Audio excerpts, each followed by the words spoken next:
Welcome to Inside Games, the only gaming news show that reads more like a series of obituaries than gaming news. Yeah, man, AAA gaming, AAA console gaming especially is just smashing right on the rocks of 2025. It seems like gaming audiences have really moved on from those huge, massive franchises of the 2000s, your Dragon Ages, Assassin's Creeds. Yeah, gaming is kind of more competitive than ever, and the headlines are showing it, with BioWare dropping a ton of staff after Dragon Age underperformed. And of course, Ubisoft is shuttering a whole studio. It's the DJ Hero studio, man. This one hurts. This one hurts a lot. And speaking of games we'll never see again, it seems like we'll never get that Call of Duty killer from Dr. Disrespect's former studio, Midnight Society. That studio also shut down this week. It's so hard to not crack jokes because a lot of people just lost their jobs, but I mean, it is competitive out there, and I don't know. The world's not necessarily mourning another PvE extraction shooter that won't see the light of day. Well, we'll have to go to Off the Grid, the crypto one. Let's kick off this week's Inside Games Roundup by throwing to the staff writer that also never sees the light of day, Brian Gaar. haven't seen natural light in 6 months. We can tell by that lamp above you. How's BioWare doing? How's BioWare doing in a post-Veilguard world, Brian? Bad, Bruce, bad. BioWare wants a titan of the RPG world. We're a spaceship running on emergency power, and as BioWare's lights flicker and its systems fail, the only thing keeping it from drifting into the void forever is the hope that Mass Effect 5, hopefully that will somehow save everything. So yeah, the bad news came in a recent post. BioWare General Manager Gary McKay confirmed the studio has moved on from Dragon Age the Veilguard and is now fully focused on the next Mass Effect. He said a core team of veterans are leading the charge. Those are Mike Gamble, Preston Wadamayuk, Derek Watts, and Parrish Lay. The studio has also been taking this time to, quote, reimagine how we look at BioWare. And in business speak, that means layoffs usually.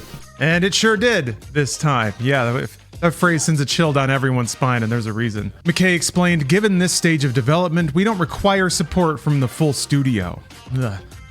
We have incredible talent here at BioWare, so we have worked diligently over the past few months to match many of our colleagues with other teams at EA that had open roles that were a strong fit. So yeah, layoffs. They're shifting some jobs around. They tried to save what they could, but BioWare's getting smaller again. Right, because the game underperformed. It's always about money, guys. All this other bullshit that they talk about, it's just about money. When asked for comment, an EA spokesperson declined to provide further details.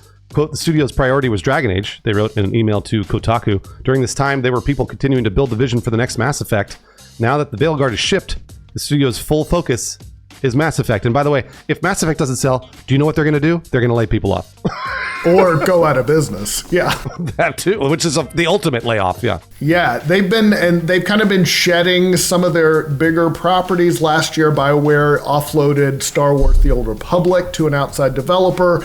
That resulted in layoffs of the staff at BioWare who were maintaining the game. Then a few months later, the studio let go of another 50 employees. That included some veterans. At the time, it was estimated BioWare had shrunk to about 200 employees, which kind of shocking a little bit, but it remains unclear just how much smaller that number has grown to after this latest round of restructuring. EA declined to confirm how many people are still currently employed at BioWare.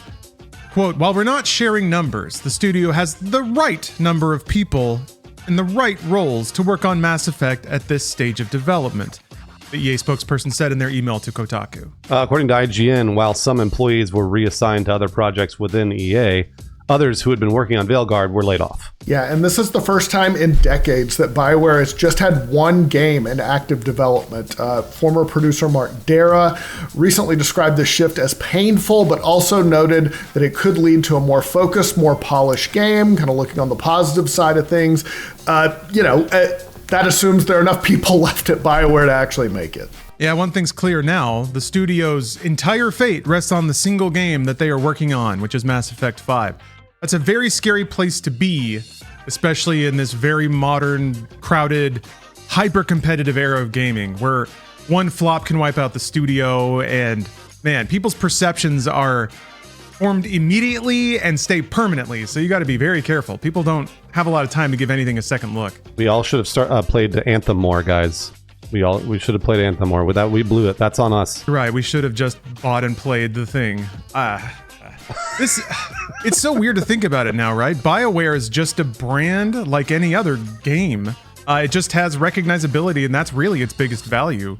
So it'll be weird maybe 10 years from now if, the studio closes completely and then EA rehires it again and they're like, we're doing it again, but it's going to be all different people making all different things. So I don't know. Just sever your love of the brand and find the experience you like, even though it's called something else. Yeah, it's like Atari back in the day was like, a Nintendo, like a huge titan of the industry. And now they're just like, what? A brand name owned by, somebody in Malaysia. I think it was Infogrames became Atari. Very weird. I'm not sure. I'm not 100% about that one, but there was some European studio that crawled into its husk and started wearing its skin. One thing I'm really sad about, guys, is we'll never ever get that BioWare magic again. That's gone. Well, don't speak too soon, Bruce. If they're down to like 30 staff and they have to ship Mass Effect 5, there might be a lot of BioWare magic in that office. A lot of 200-hour weeks, yeah. It's a lot of magic. Let's talk about Microsoft's gaming revenue. It's down in sort of the post-acquisition era. Their gaming division just posted a 7% drop in revenue for its second fiscal quarter. But Game Pass, they continue to carry the load. Yeah, that makes sense. Over a 3-month period ending December 31st, 2024, Xbox brought in a cool $6.6 billion. Wow. Which was $530 million less than the same time in 2023. The main issue apparently is that people just aren't buying as many Xboxes anymore, or at all. Hardware sales plummeted by 29%, and they weren't great to begin with, which, might reflect Xbox's de-emphasis on consoles itself in favor of a, platform agnostic approach, the everything is an Xbox angle. Game Pass, the service they do offer on every possible platform, is still doing its best to keep the lights on. Content and services revenue managed to climb 2%, but that's probably nowhere near what they need it to climb to be the anchor of the entire division. And yeah, it's interesting to note this quarter marks the first time Microsoft can directly compare year-over-year results since they acquired Activision Blizzard. That deal, of course, brought in Call of Duty, World of Warcraft, all the big franchises. It gave Microsoft a nice revenue boost for the last 4 quarters, but now that honeymoon's over and we can sort of compare directly year over year after the acquisition. And yeah, it's down a little bit. Yeah, despite this drop in overall revenue, Microsoft was still the biggest gaming publisher in December, raking in $465 million that month alone. But that's probably because they purchased Activision Blizzard for $69 billion. So there's $1 million and $1 billion there. That might be a little bit of a difference. We spent hundreds to make nickels. Yeah, it'll take a while to earn that back. Phil Spencer's out on the sidewalk with his lemonade stand, handing out juice in little green cups. Oh man. Meanwhile, speaking to the big man himself, Xbox boss Phil Spencer said there are no guarantees about Xbox Game Studios exclusives. We kind of got that feeling, but he's at least saying it officially. He responded with a firm no when asked if Starfield will remain exclusive. He said in an interview with Save State Plus that there's no reason to put a ring fence around any game, emphasizing that Xbox aims to reach players wherever they are while maintaining a strong business, making money. So yeah, the Game Pass plan. I mean, he's been 100% transparent about his business agenda since they basically announced Game Pass. So I don't know. It's not a surprise, but it's interesting how every time he restates his business strategies, everybody's like, "Whoa, you mean no exclusives? Whoa, again? Whoa!" I don't know. Is that on Game Pass day one? Whoa! I don't know. It's just weird over and over again. But still, it's interesting to hear. The times are changing. I'm being a little snide, but yeah. I think it's cool. I'm excited for everybody on PlayStation to get Starfield and Fable and Indiana Jones, and honestly, if it's funny because I think this is just pure speculation, but I think they probably pivoted once they realized they couldn't keep up with PlayStation's hardware sales. So they were like, well, what's another way to do this? To release the games on every platform, we can make money across every platform this way. Now, obviously, we'd have to pay Sony a chunk of it, pay Steam a chunk of it, but at least we've got revenue coming in from everywhere versus just not selling Xboxes. Yeah, I think there's another angle too, where during the PS4 generation, the one that Xbox botched terrifically, and then Spencer had to come back in and kind of direct the thing after that.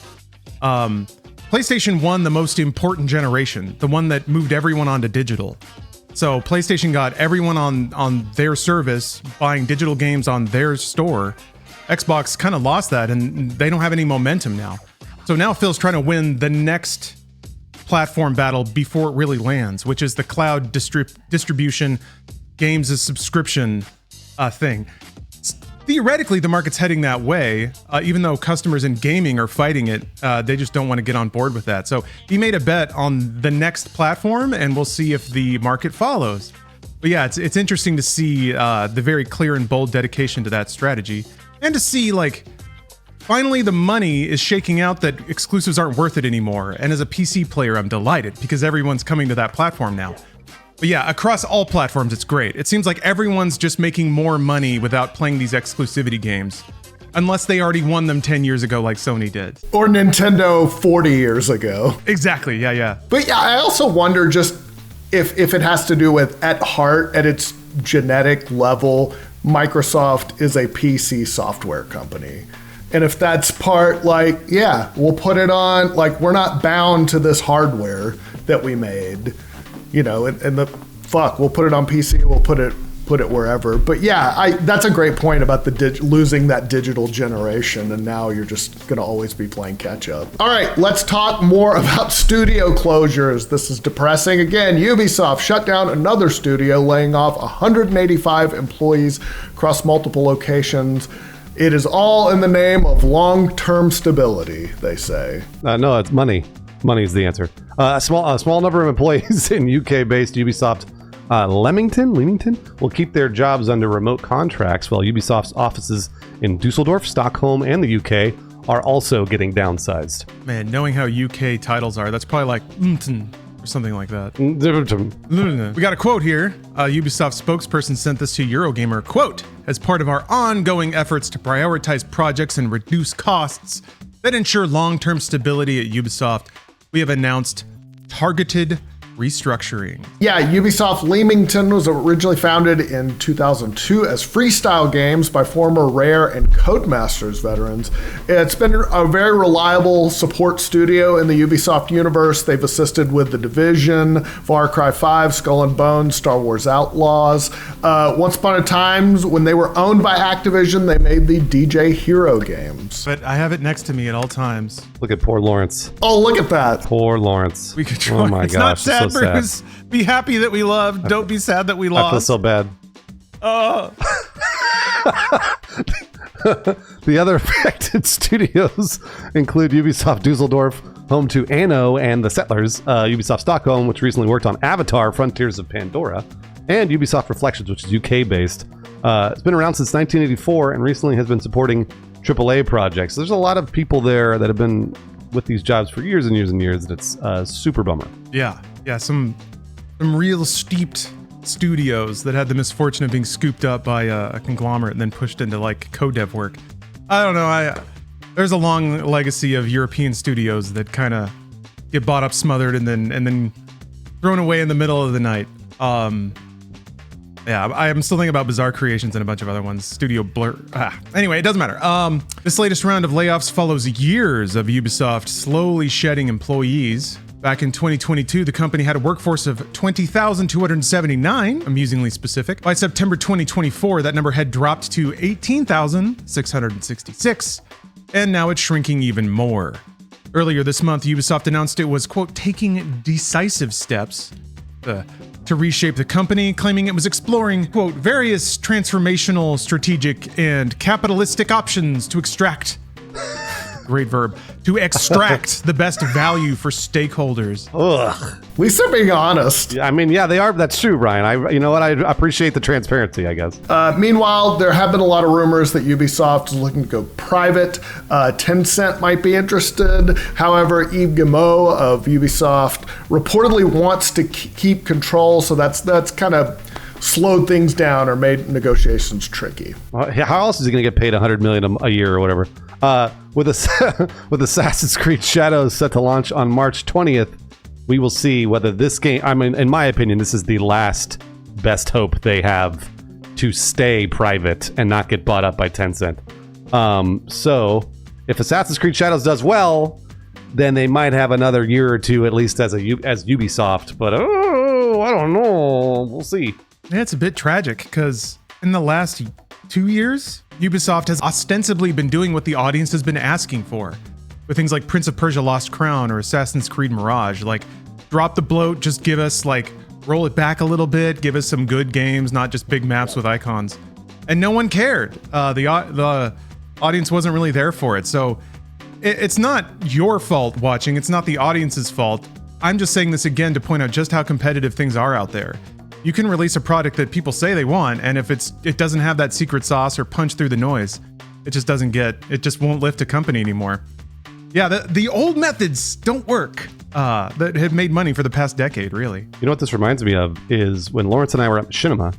Machinima had done so much damage to the brand as a whole. So when people heard the word Machinima, they immediately knew, oh, they're stealing 18-year-olds' money and doing things that are terrible and all this other garbage that Machinima had done. So when we were making content at Machinima, our content was doing well, but we could not lift the rest of the company.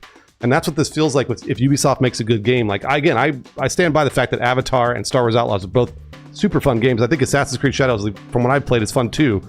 I don't think this is going to be enough to undo the damage that has been done to the Ubisoft brand. So it feels very much like that situation when we were at Machinima. It's also that kind of, I don't know, I wonder if that Ubisoft open world game has just kind of, its moment is gone. And because that's kind of what I think of when I think of Ubisoft, get that and Just Dance. I mean, and a few Rocksmith and Rayman, yeah. Yeah. I wonder if it's just a generational thing, man. In the 2000s, you had a bunch of teens with a bunch of free time, and a palatial game like Assassin's Creed was perfect. Now, if you're a working adult with kids, that's the opposite of what you want. You want something that's dense and artistically vibrant and unique and interesting after having played that for 20 years. So, I don't know. There's no way to test that, of course. It's just a shower thought, I guess. All right. And finally, in a move that surprises absolutely no one, Midnight Society, that's the studio co-founded by Guy Dr. Disrespect Beam, has shut down, canceling its much hyped but never released FPS Dead Drop. Damn, everything was so aligned for success there. I don't know. This is yet another game by Robert Bowling that is never actually being made. Anyway. The studio announced the closure on X, calling its 3-year run incredible, before asking if anyone out there was hiring.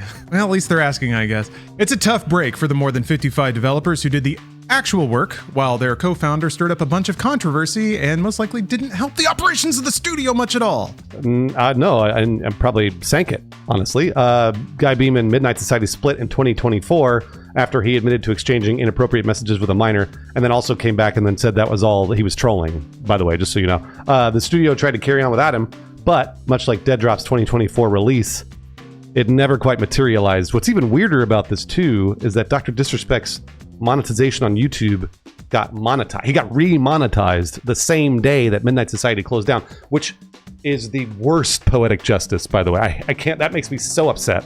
So I feel terrible for all the developers that lost their jobs working on a game that, who knows, could have been good. And his money machine gets turned back on the same day. That's the worst, just the absolute worst. And it's one of those things that I was just like, you've got to be fucking kidding me. I have to wonder, was there ever a realistic belief that this game would ever ship? I don't mean to speak negatively of anyone who worked on it. As somebody who was a cog in a money-making machine for someone else, you can put your best efforts forward, and if the intention was never to actually launch a game, then it doesn't matter. So I don't know. Some of this stuff kind of smacks of like what happened to Human Element, man?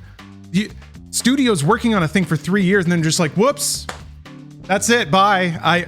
I mean, I'm not a game producer, but something stinks with that. It smells like hype men hustled up some money, just kind of paid some salaries, paid themselves very generously, and then they just shrugged their shoulders at the end of 3 years after pocketing a bunch of investment money as salary.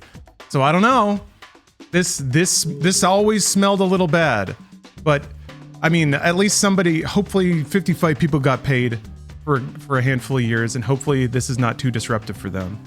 But damn, I don't know. I'm getting old and bitter, and I'm starting to see certain patterns with certain games and I'm starting to suspect that they may not have entered the market with the best of intentions. That's the thing with getting bitter. Are you really turning bitter, or have you just been around long enough to see things repeat? And you're like, I've seen this. I've seen this coming around the block before. All right, let's do a 5-second review. All right, this is a hidden in plain sight. It's a 2011, I think it was an Xbox arcade game. It's only multiplayer. You play together, you're playing in a big group of people, and you have to find it doesn't tell you where your character is, so you can like kill your friends. It's the best party game ever made. Did you accidentally buy this when you were drunk or something, Brian? How did you find this? It was a Reddit post. They were like, this is the best. There's a race where all you try to do is race to the end of like a race to the finish line, but there's so many characters it takes you forever to find and you have one little sniper shot and you can kill another player, but you only have one bullet. It's like you're Oswald, but you're also doing a race. It's awesome. Hidden in plain sight. Cool. $6 on Steam. And it's not online at all. It has to be local. Oh, it's all local. Oh, there we go. Okay. Yeah. If it had been when I was in college, I would have never graduated. All right, let's move on to the upcoming games for this week. First up, boy, there's a lot of big games. Kingdom Come Deliverance 2, a thrilling story-driven action RPG with a rich open world set in 15th century medieval Europe. Experience the ultimate medieval adventure through the eyes of young Henry as you embark on a journey of epic proportions. Comes to PS5, Xbox Series X and S, and PC on February 4th. Means I have 3 days to finish the first game. I think I can do it.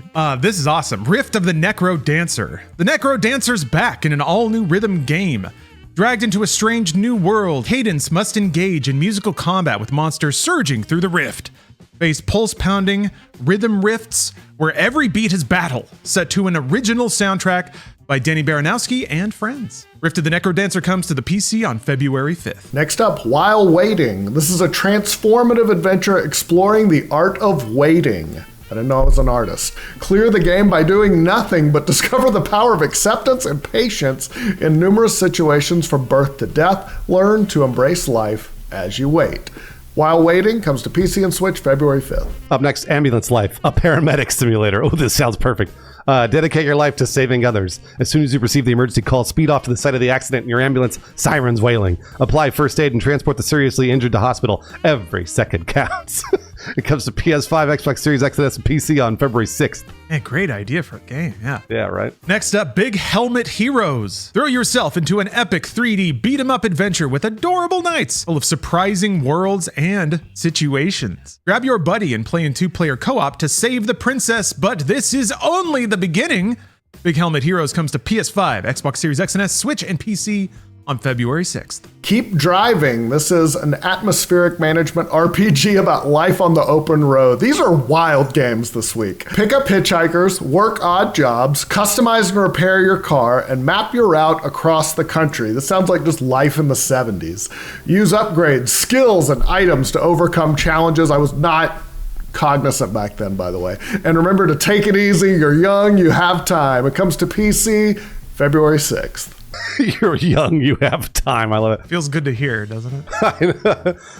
And finally, about these other games that Brian picked for some reason, Moons of Darsalon, retro action save them all platformer, including advanced physics combined with a unique retro feel. Complete rescue missions leading your colleagues to the closest base station, fight enemies using your laser gun, jetpack, destroy terrain, and even make new paths with the ground maker. It comes to basically every platform, February 6th. Dude, the cover art of Moons of Darsalon is exactly as awesome as you might be imagining.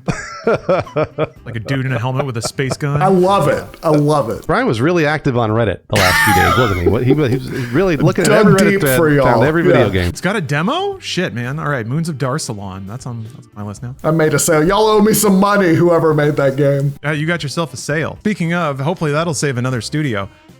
We'd like to extend a personal shout out to a handful of patrons really, that support the show, help keep the lights on here and keep the gaming news flowing. Specifically, these are some patrons that, as far as we know, we've had our newsroom on it. They are not responsible for shutting down any video game studios yet. So good moves there. Thank you very much, Keita White, Null Test, Spirit Bear, Pitstrip, Loveless, Rook, Scotty Ryan, and Ryan Daraberry. And we have even more patrons that support the Inside Games Patreon. that were able to verify are responsible for shutting down at least one studio. Now, I don't know if they're Robert Bowling or what, but I'm not sure how they did it. Jose Diaz, Jared Watkins, Buck, Old Baby Leg, Ian McGee, DJ Kento, Shaky Pants, and Brandon Young.